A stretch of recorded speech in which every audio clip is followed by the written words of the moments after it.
વડોદરામાં ભાજપ શાસિત મહાનગરપાલિકાના જ નફ્ફટ પ્રશાસનની સામે ખુદ શાસક પક્ષના ધારાસભ્યે રોષ વ્યક્ત કર્યો છે।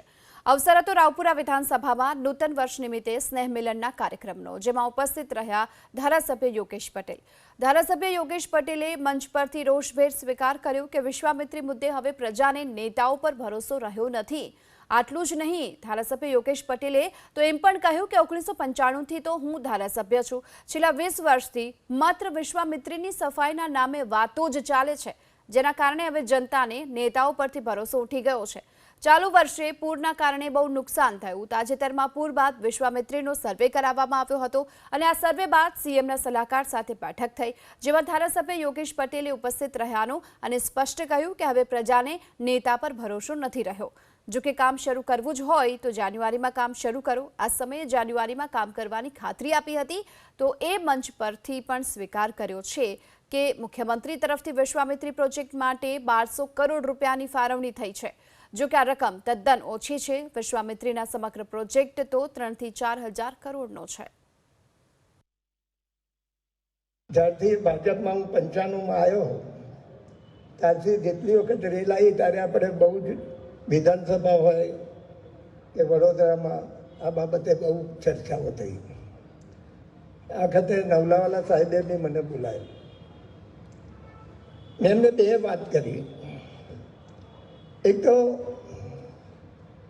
લોકોને હવે વિશ્વાસ રહ્યો નથી, એટલે તમે જે બી કામગીરી કરો તો જાન્યુઆરીથી કામ ચાલુ થઈ જાય વિશ્વામિત્રી।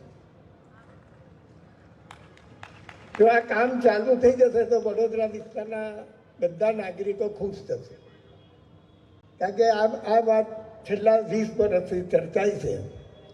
આ વખતે તો રેલમાં બહુ નુકસાન થયું, ઘણાને નુકસાન થયું। એટલે મેં એમને ઘણી વાતો કરી છે, પણ એક તો ખાસ એ વાત કરી છે કે ભાઈ કામ ચાલુ થઈ આપણા મુખ્યમંત્રીશ્રીએ અને બહુ લાઇકલી લીધું છે કે હવે આ પ્રોજેક્ટ અમારે કરવાનો છે। એટલે 1200 કરોડનો પ્રોજેક્ટ નથી, આ પ્રોજેક્ટ બહુ મોટો છે।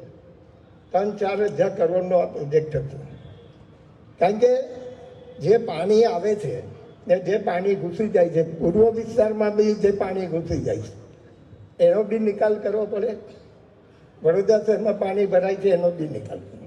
મેં બહુ સવિસ્તાર એ વખતે નર્મદાના અધિકારીઓ બી હતા, નવલાવાલાજી પાસે મેં ઘણી ચર્ચા કરી।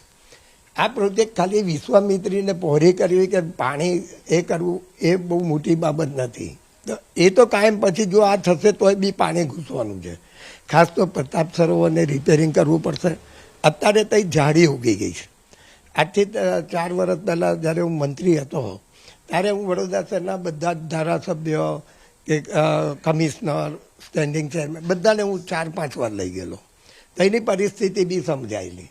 એટલે પ્રતાપ સરોવરને એક તો ઊંડું કરવું પડશે, એને પારા બનાવવા પડશે ને ત્યાંથી પાણી આજવામાં જાય। એ નહેરો બી રિપેર કરવી પડશે, કારણ કે નહેરો જ્યારે ત્યારે બનેલી છે તારની જ છે।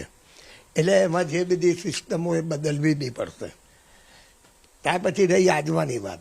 આજવાના પારા બી જે તે સમયે બનેલા છે, ત્યાર પછી આપણે સાધારણ રિપેર કર્યા છે, એટલે એને બી સારી રીતે બનાવવું પડશે। જે 56 કરનારા છે એ બી જૂની સિસ્ટમ છે, એને અત્યારે બદલવાની જરૂર નથી। પણ જ્યારે આ પ્રોજેક્ટ પૂરો થાય, કારણ કે એમાંથી પાછો એનો ટાઈમ બી વધારે જશે, એટલે નવી સિસ્ટમના જે બી હશે બધું નાખવું પડશે।